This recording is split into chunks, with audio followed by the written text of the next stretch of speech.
नमस्कार दोस्तों, मैं हूं आम्रपाली शर्मा। सबसे पहले मुझे क्षमा चाहिए कि मैं बहुत दिनों बाद वीडियो बना रही हूं। आप जानते हैं क्या क्या हो रहा था पिछले दिनों में मेरे साथ, मेरी ज़िंदगी में, और आपका बहुत प्यार और सहयोग मुझे मिला है, उसके लिए बहुत शुक्रिया। और ख़ासकर 52,000 सब्सक्राइबर्स हो गए हैं, इसके लिए बहुत शुक्रिया आपका, क्योंकि आपके प्यार के कारण ही ये हुआ है। 52,000 सब्सक्राइबर्स हुए, यानी इतने लोगों को मैं कभी जानती भी नहीं थी। तो आपका बहुत बहुत सहयोग का शुक्रिया। दोस्तों, 90 के दशक की हॉट एक्ट्रेस ममता कुलकर्णी के बारे में मैंने 4 वीडियोस बनाए थे, लेकिन उनकी भक्ति और अध्यात्म का पहलू रह गया था। तो आज मैं उस पर आपसे बात कर रही हूँ और उन पर एक बड़ा अपडेट आया है। और साथ में आपको बता दूं कि देखिए, जब मैं वीडियो बनाने बैठी हूँ तो ये छोटा सा बच्चा भी मेरे साथ आके बैठ गया। इसको मैंने रेस्क्यू किया है, कोई इसे माँ से अलग करके यहाँ छोड़ गया था और इसको जॉन्डिस हो गया है और पहले फीवर हो गया था, इसका इलाज कर रही हूँ। तो ये छोटा सा बच्चा भी मेरे साथ इस वीडियो में आपके साथ है। तो दोस्तों, ममता कुलकर्णी के बारे में एक बहुत बड़ा अपडेट ये आया है कि मुंबई हाई कोर्ट ने ममता पर जो ड्रग्स का चार्ज लगा था, 2000 करोड़ के ड्रग्स के चार्ज में उन पर FIR की गई थी, उसे रद्द करने का आदेश दिया है। मुंबई हाई कोर्ट ने साफ कहा है कि ममता के खिलाफ कार्यवाही साफ तौर पर घटिया और परेशान करने वाली थी। हाई कोर्ट जज भारती भंडारे और मंजुषा देशपांडे के एक बेंच ने 22 जुलाई को आदेश पास करते हुए कहा है कि ममता कुलकर्णी के खिलाफ जुटाई गई जानकारी और सबूतों के आधार पर कोई अपराध नहीं बनता। दोस्तों, परसों ही इस आदेश की कॉपी उपलब्ध कराई गई है। ये आदेश तो 22 जुलाई को हुआ था, लेकिन इसकी कॉपी परसों आई है, इसलिए आज ये खबरों में है। दोस्तों, 2016 के 8 साल पुराने ड्रग्स के केस में यानी ममता को क्लीन चिट मिल गई है। यानी ठाणे पुलिस ने 2000 करोड़ के ड्रग्स की बरामदगी के मामले में जो FIR ममता और विक्की गोस्वामी पर दर्ज की थी, उसमें से ममता पर केस खत्म कर दिया गया है। अब सोचिए कि ठाणे पुलिस, मुंबई पुलिस तो ममता के खिलाफ लुकआउट नोटिस जारी करने वाली थी, तिल का ताड़ बनाया गया था। असल बात तो है कि ठाणे पुलिस उस ड्रग मैन्युफैक्चरिंग के केस में ममता के शामिल होने की कोई भी ठोस सबूत देने में नाकाम रही है। उस केस में ममता वांटेड डिक्लेयर की गई थी और कोर्ट में हाजिर न होने के कारण उनके बैंक अकाउंट्स और 3 फ्लैट सील कर दिए गए थे। दोस्तों, मेरा मानना है कि ममता को क्लीन चिट तो मिल गई है, लेकिन उसके साथ जो टॉर्चर और उसकी बदनामी हुई है, उसकी भरपाई कौन करेगा, उसका हर्जाना कौन देगा? मेरा मानना है कि ठाणे के उन पुलिस वालों पर ममता के खिलाफ बिना ठोस सबूत के FIR करने का, उसे केस में फंसाने का केस चलाया जाना चाहिए, क्योंकि ममता को इससे बहुत टॉर्चर हुआ है, उसके परिवार को बहुत मुश्किल से गुजरना पड़ा है। कैसा लगता है अगर आप पर कोई गलत केस बना दे, FIR बना दे, और हर कोई उसे ड्रग क्वीन, ड्रग लॉर्ड बता रहा था, और उसने अपने वकील के ज़रिए रिक्वेस्ट भी की थी कि वो अपने घर की अकेली कमाने वाली है, तो उसके अकाउंट सील ना किए जाएं, घर रिलीज़ किए जाएं, लेकिन पुलिस तो उसे ड्रग क्वीन साबित करने पे लगी थी, जैसे कि कोई वो डॉन हो जो देश के लिए ख़तरा है। कि ऐसे किसी निर्दोष को शिकार बनाया जाता है सिस्टम के द्वारा, और ये बहुत ही अफसोस की बात है। और दोस्तों, मानहानि का केस उन सारे मीडिया चैनल्स और न्यूज़ पब्लिकेशंस पर भी होना चाहिए जिन्होंने ममता को ड्रग क्वीन जैसे खिताब दिए और जजमेंट पास किए थे, आउट ऑफ कोर्ट ट्रायल शुरू कर दिए थे। अपने वीडियो में मैंने बताया था कि पुलिस के केस का सारा दारोमदार सिर्फ एक गवाह की गवाही पर आधारित था, जिसका नाम था जयमुखी, जो कोर्ट में बयान से पलट गया था। उसने कहा था कि पुलिस ने उसे मारपीट और धमकी देकर वो बयान दिलाया था। दोस्तों, आप जानते हैं कि कस्टडी में पुलिस की मार ऐसी होती है कि वो ऐसी ऐसी धमकियां देते हैं, इस तरह से टॉर्चर करते हैं कि कोई भी खुद को खूनी कातिल मान सकता है। अपने माँ बाप की औलाद होने से भी इनकार कर सकता है आदमी, इस कदर टॉर्चर कर दिया जाता है। कई बार कस्टोडियल डेथ्स के डेटा इस टॉर्चर के गवाह हैं। ये बात अदालत भी मानती है, इसलिए पुलिस की मौजूदगी में किसी भी बयान की कोर्ट में कोई अहमियत नहीं होती जब तक कि उसमें मजिस्ट्रेट खुद गवाह न हो। तो अब ममता कुलकर्णी को कोई भी ड्रग क्वीन, नशे की सौदागर जैसे नामों से नहीं बुला सकेगा, और सबको माफ़ी मांगनी चाहिए बल्कि। और मेरे वीडियोज़ में आपको ऐसी कोई बात नहीं मिलेगी। हालांकि पहले भी ऐसा नहीं कह सकते थे, क्योंकि वो एक्यूज़ थी, क्रिमिनल नहीं थी, अभियुक्त थी, अपराधी नहीं थी। कानून की भाषा में जब तक आरोप साबित न हो जाए, व्यक्ति निर्दोष कहलाता है। लेकिन मीडिया को तो आउट ऑफ कोर्ट ट्रायल की आदत है, उसका धंधा ही इस पे चलता है। दोस्तों, ये तो हुआ ममता कुलकर्णी पर ड्रग्स के केस का अपडेट। दोस्तों, बॉलीवुड की हॉट एक्ट्रेस ममता कुलकर्णी का क्रेज़ ऐसा था कि जैसा उस ज़माने की किसी भी दूसरी एक्ट्रेस का नहीं था। वो सबसे बोल्ड और बिंदास अलग ही लड़की थी, और वो थोड़ी सी वलप्शियस थी, यानी भरी हुई थी, जिसलिए कि बाकी एक्ट्रेसेस से वो अलग दिखती थी और वो बहुत नेचुरल दिखती थी। लेकिन दोस्तों, जब भी ममता कुलकर्णी की बात आती है, उनका जिक्र होता है, तो एक सवाल हमेशा सामने आता है कि बॉलीवुड में 10 साल काम करके बुलंदी पर पहुंच के अचानक से उस लड़की ने भक्ति का संन्यास क्यों ले लिया था। जब भी ममता का जिक्र आता है, ये सवाल भी सबके दिमाग में ज़रूर आता है, कहाँ इतनी लग्जरी, कहाँ ऐसा संन्यास। मैंने सोचा कि ममता की भक्ति पर अलग से बात की जानी चाहिए, तो इसलिए मैंने ये अलग से वीडियो बनाने का फैसला किया। ममता का पूजा पाठ और अध्यात्म में शुरू से गहरा विश्वास था, लेकिन इसकी चर्चा बहुत कम हुई।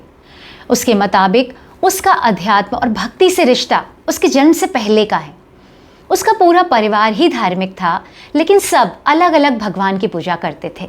सबके विश्वास अलग अलग थे। जैसा कि मैंने बताया था कि ममता मुंबई में 20 अप्रैल 1972 को महाराष्ट्र के कोंकणस्थ ब्राह्मण परिवार में जन्मी थी, लेकिन उसके जन्म से घर में खुशी नहीं बल्कि मातम था। ये बात कभी सामने नहीं आई।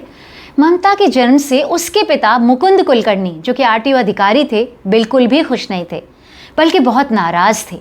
वो इतने नाराज़ थे कि उसके जन्म के 3 दिन बाद तक वो यानी पिता और उनकी पत्नी के मायके से यानी ममता की माँ के घर से कोई भी हॉस्पिटल में बच्ची को देखने नहीं आया था। नन्ही ममता और उसकी माँ हॉस्पिटल में अकेले थे, इस इंतज़ार में कि कोई घर से आएगा। कुलकर्णी परिवार की इस नाराज़गी की वजह ये थी कि ममता उनकी एक के बाद एक तीसरी बेटी थी। उससे पहले 2 बेटियां घर में आ चुकी थीं और वो बेटा चाहते थे। उन्हें लगता था कि बेटा ही उन्हें बुढ़ापे में सहारा देगा। किसे मालूम था कि एक दिन वही बेटी उनका घर चलाएगी, बेटा बन के दिखाएगी। ममता कहती है कि उसके पिता मुकुंद वेलंकिनी देवी और मदर मैरी के भक्त थे। जब वो हॉस्पिटल में नहीं जा रहे थे तो आखिर एक दिन उन्हें मदर मैरी ने सपने में दर्शन दिए और कहा कि वो खुद उनके घर आई हैं, उनकी बेटी के रूप में। तब जाकर मुकुंद कुलकर्णी बेटी को देखने हॉस्पिटल पहुंचे।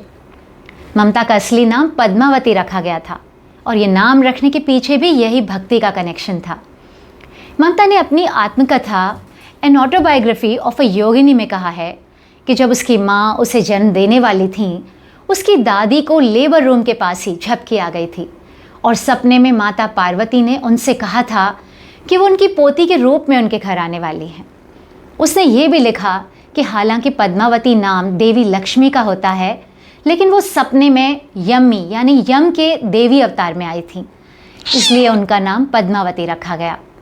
फिल्मों के लिए बाद में उसने बदल के ममता कर लिया था, जिसे हम ममता कुलकर्णी के नाम से जानने लगे। ममता का कहना है कि जब वो फिल्मों में टॉप हीरोइन थी, तब भी वो बहुत नियम से पूजा पाठ करती थी। बॉलीवुड और मीडिया किसी को ममता की इस पर्सनैलिटी के इस पहलू का अंदाज़ा भी नहीं हुआ था।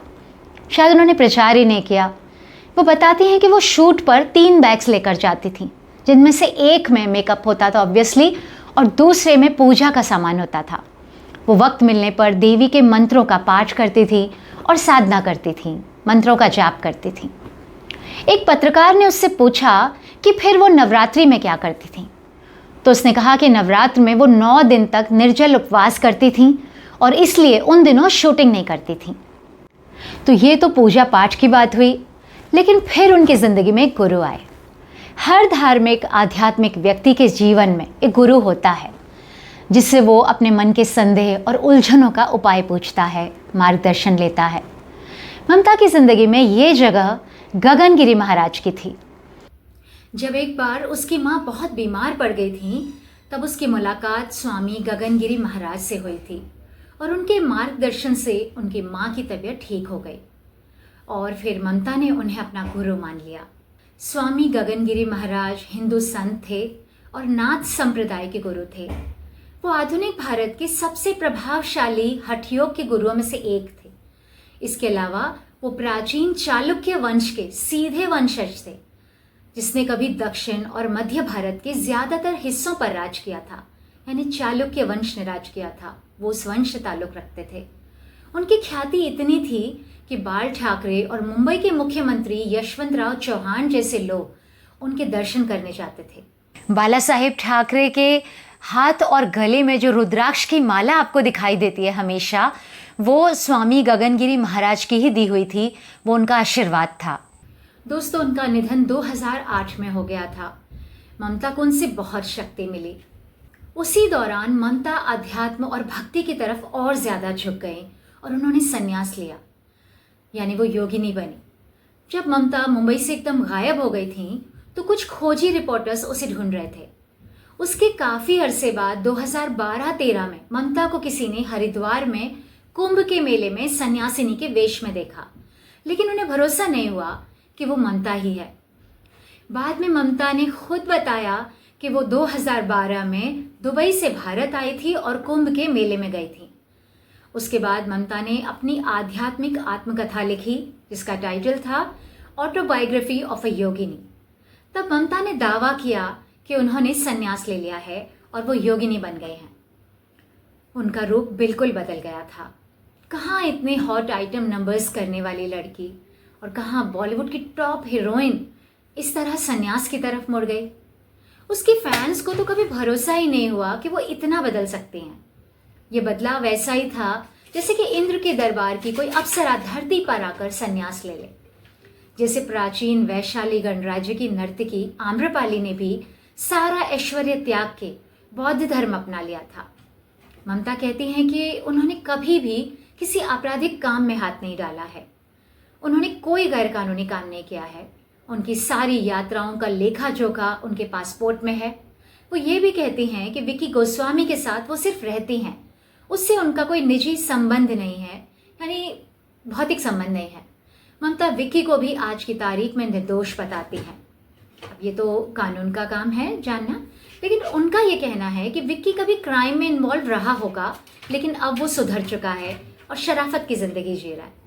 इसका फैसला तो जांच के बाद ही हो सकता है, लेकिन उनका ये कहना है कि जैसे वाल्मीकि कभी डाकू थे, लेकिन भगवान के दर्शन के बाद ज्ञान पाकर वो साधु बन गए थे, वैसे ही अपराध विक्की का अतीत है, ऐसा ममता कहते हैं।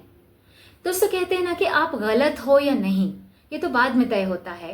पहले आपकी संगति से आपकी इमेज और नाम खराब हो जाता है या ठीक होता है। ममता अगर छोटा राजन और विक्की गोस्वामी से दोस्ती न करती तो उसे आज अपने चरित्र की इतनी सफाई न देनी पड़ती। इस मामले में माधुरी दीक्षित ने बहुत अक्लमंदी से काम लिया था। आपको याद है, माधुरी दीक्षित के पीछे डॉन दाऊद इब्राहिम भी दीवाना था, लेकिन माधुरी ने उससे दूरी बनाए रखी और वो कुछ वक्त के लिए मुंबई से ही चली गई थी, भारत से चली गई थी। दोस्तों, 90 के दशक में जब संजय दत्त और माधुरी दीक्षित की शादी की गॉसिप्स छप रही थी, तब संजय दत्त ने किसी मैगजीन से इंटरव्यू में ये कहा था कि मैं माधुरी से शादी करने वाला हूँ। लेकिन जैसे ही वो टाडा के केस में फंसे, बॉम्ब ब्लास्ट के केस में फंसे और वो अरेस्ट हुए, दूसरी तरफ किसी मैगजीन में माधुरी का इंटरव्यू ये आया, स्टेटमेंट आया कि नहीं, हमारा कोई रिश्ता नहीं और हम शादी नहीं करने वाले। यानी माधुरी ने उसका अपराध से कनेक्शन देखते ही उसे पूरी तरह से झटक दिया था, जो कि बहुत ही अक्लमंदी का काम था, वरना वो भी सालों तक कोर्ट और जेल के चक्कर लगाती रहती उससे मिलने के लिए। लेकिन बॉलीवुड की कई लड़कियां अंडरवर्ल्ड के अपराधियों के पावर और दौलत की चकाचौंध से प्रभावित हो गई और अपना रास्ता भूल गई, जिसके अंजाम में उनकी जिंदगी भटक के रह गई। ममता कुलकर्णी, मोनिका बेदी और मंदाकिनी जैसी दूसरी कई अंडरवर्ल्ड के लोगों से जुड़ी बॉलीवुड हीरोइंस की और कई कहानियां मैं आपको आगे भी सुनाऊंगी। अगर आपको वीडियो पसंद आया है तो कमेंट करके ज़रूर बताइए, लाइक कीजिए और मुझे बताइए कि आप किसके बारे में और ऐसी कहानियां सुनना चाहते हैं। धन्यवाद।